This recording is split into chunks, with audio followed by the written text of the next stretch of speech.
and the sun came up, but then the weather had deteriorated even further. Now it's a full-blown gale, and I'm like 5 to 7 miles out there just bouncing around in this little tiny boat, you know.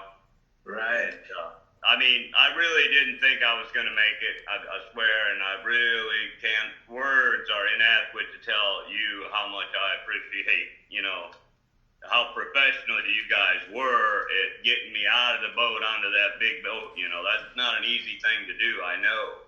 You know? I know. I have to hand it to my crew. They really clicked and got it together, and they were able to get you on deck so quickly and efficiently. Because with those seas, I was concerned we were going to slam you, getting to you. That was maneuvering up next to you in that little boat. I was worried about crushing you, I know. And I'm not sure nautical miles, but I would say it has to be, 30-some miles, I would say, because it's about an hour and a half drive by car.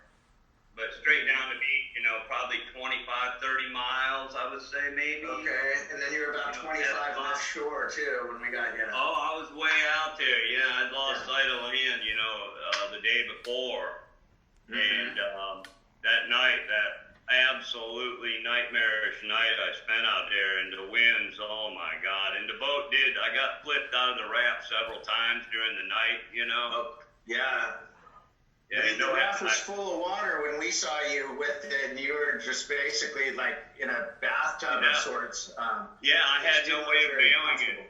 I lost my boots and lost everything that I was bailing with, And it was just, a nightmare of epic proportion. I kept going in and out of reality, because I was so hypothermic, that I didn't know I could get that cold and still be alive for that long, I was literally frozen to death, I just, and my brain would come in and out of reality, and I just kept saying, well, just row so you don't flip, that's what I was trying to do, is avoid flipping.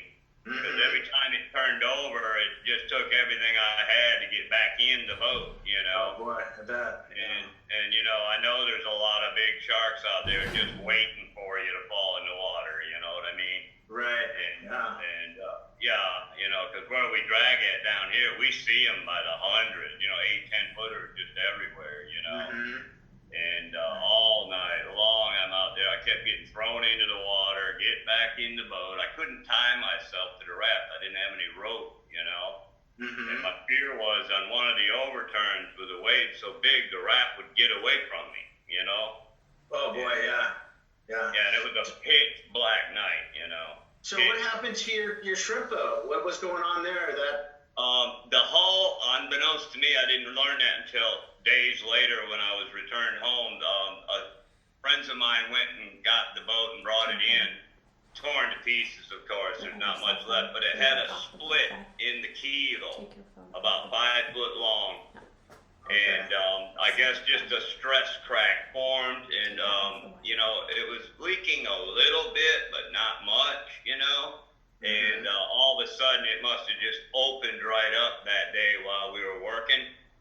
And it just went from a routine day on the water of shrimping to what is going on here? You know what I mean? The water started coming in so fast. I made a mayday call.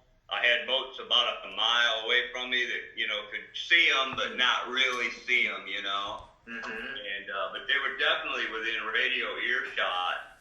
And a friend of mine was out there, and he said all he heard was static, So maybe the batteries already were going under when I made the call. Okay. Might have semi-shorted something out.